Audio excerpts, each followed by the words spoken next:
Welcome again to Joe Stunner Boxing. Joseph Parker, I want to talk about him because he fought, was it at the weekend or a few days ago? It was I don't know when it was, but he fought within the last few days anyway against a guy from Samoa called FAIGA OPELU, who goes by the name of Django. And this was a complete and utter mismatch because Mr. Opelu he was absolutely dwarfed by Parker. Parker is, quite a big lad, but he's not one of those giant elite heavyweights. But this guy looked like he's a cruiserweight, basically. This was Joseph Parker's Fury fight, you know what I mean? And he did him in a round. He did him in, what was it now, 85 seconds, 86 seconds, something like that. Parker came out and started slinging punches from the word. He's very, very aggressive against a much smaller man. Opelu tried to punch with him, felt the power, couldn't do anything, backed off to the ropes. Parker would not give him any respite. He was firing punches, and eventually Opelu, the weight of the punches sort of pushed Opelu sideways. He didn't quite turn his back, but he sort of turned sideways and went down, and the referee immediately stopped the fight. It was one of those fights that, well, it was over before you could blink, I hope you didn't put the kettle on before it because you'd have missed it. But Parker, I've got to wonder, what is the point of this? This type of fight. This was in Australia, in Melbourne, and against a no-hoper. Australian boxing is in a really good place. They got some really good fighters. The fighters are winning world titles, men and the women. The women are doing well as well. But what is the point of a facile 90-second mismatch? Parker came in, I think he was a little bit lighter than he had been in his previous fights, like 240 or something like that. And he was, he's 31 now, so he's coming off the back of, he had the Jack Massey win where he won over 10 rounds against Massey, and Massey wasn't expected to last long. I thought Parker must surely stop Massey, but Massey gave him some problems. So he's dropped down several. Jack Massey would smash this Opelu geezer to bits. FAIGA OPELU, Django, whatever you want to call him. He came in with a 15 wins, 11 KOs record and 3 defeats, and 2 of them have been by stoppage. And he'd been stopped in 2021 by Lucas Brown. And then in 2020, he got done by Justice Hooney. But here's the thing, Hooney was making his debut. So he knocked out Opelu in 7 rounds on his debut. It's just... that was for the Australian heavyweight title. Justice Hooney, of course, they fancy him as being he's 7-0 at the moment. They fancy him as being a bit of a threat in the heavyweight division. He's only a young man, only 24. Is he from Brisbane, Queensland, or something? I can't remember exactly where in Australia. But they're grooming him to be a big heavyweight threat. And then I think the other defeat for Opelu was a split decision over like 3 rounds. I think it was one of those tournaments. It was boxer, prize fighter sort of tournaments. But he never had a hope in hell against Parker. And you've got to wonder, well, where's Parker going?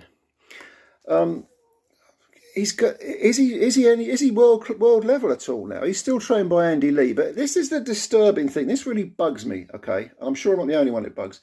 Tyson Fury was there singing Parker's praises. And Andy Lee, who's the trainer of Parker, he said, he wants Parker to keep busy and fight a lot and, okay, blah, blah, the usual things that trainers say. But when he was asked in a sort of roundabout way about, world title aspirations, immediately Andy Lee pointed at Tyson Fury, who was behind them on the ring apron, and said, oh, that man's number 1, but this guy's the best of the rest. Well, Tyson Fury is a world champ, and you're a contender. You should be wanting to fight that guy. You should be saying, Tyson, you're next, mate. Or, Usyk, you're next. I want the belts. You shouldn't be somebody's sort of sidekick. Do you know what I mean? This is... If they were in different divisions, yeah, you get friends who support each other. And I'm not saying their friendship is bad. I'm not saying, people shouldn't be friendly towards each other. But these guys are boxers. And Parker should be looking for Fury as an opponent. Parker shouldn't be bowing to anyone. He shouldn't be anyone's little mate. He should be going after Fury. He should be saying to Fury, come on, let's fight next. We're friends, we'll put it aside. I always remember a welterweight fight back in the early 90s. Simon Brown, who was a very good welterweight champion in the 90s, fought a very good friend of his called Morris Blocker. And he stopped Blocker. Blocker was winning that fight, if I remember rightly. And he stopped him in, I think, was it 8 rounds or 10 rounds or something like that? I'll have to look it up. But they were tremendous friends beforehand, very, very close. And then afterwards, after the fight, they went back to being friends. But they put it aside. There was no trash talking, none of that crap before the fight. This is what Parker should be saying. He should be saying to Fury, you're my friend, I love you, you're a great mate, but you got something I want and I'm coming for you. That should be the attitude. I don't like this, deferring to other fighters. And for your trainer to say, oh yeah, that bloke over there is the best, clearly he's number one, that don't sit well with me. If you're a fighter, you should want to fight anyone and everyone who's in your division. Can you imagine Marvin Hagler saying that? Imagine when Marvin, say, when he was on the cup, when he was coming up and Benny Briscoe was going down. Oh, I love Benny so much. He's number one. He's better than me. Or I don't know. That's just a random example off the top of my head because everybody loved Benny Briscoe. He was a big great Philly fighter, gave everything.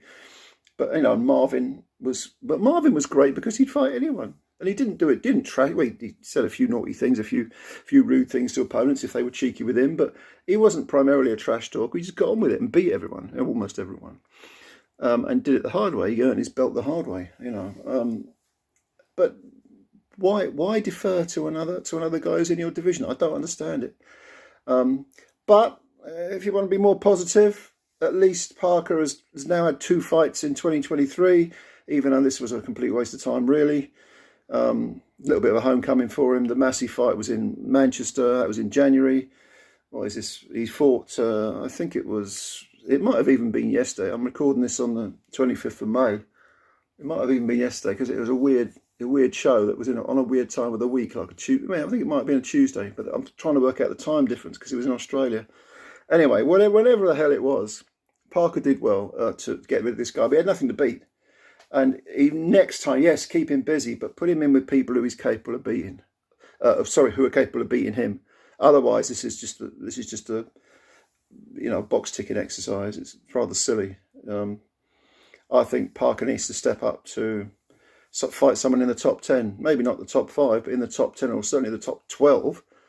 FAIGA OPELU won't be in anyone's top 100. He really won't. So I don't know. It's a strange one. I don't think he's promoted by Boxer anymore either. I don't think he's with Sky anymore. I don't know who showed this fight. I saw it on YouTube. But anyway, kind of rambling now. But give me your thoughts on Parker. Talented guy, but where's he going? And of course, even before he became such great bosom buddies with Tyson Fury, he'd get in the ring and you could see he got ability, but he would never. He just hasn't got that spite in him. He just hasn't got that nastiness that you need. And I think that's a real shame because the raw materials are there. The skills are there. He's a good fighter. Anyway, let me know what you think. Leave your comments below. Thanks for listening as always. If you're new to the channel, please subscribe. Please subscribe. Pretty please. Hit the like button as well. That helps us out. And we'll have a chat again soon. Looking forward to reading your comments. And bye for now.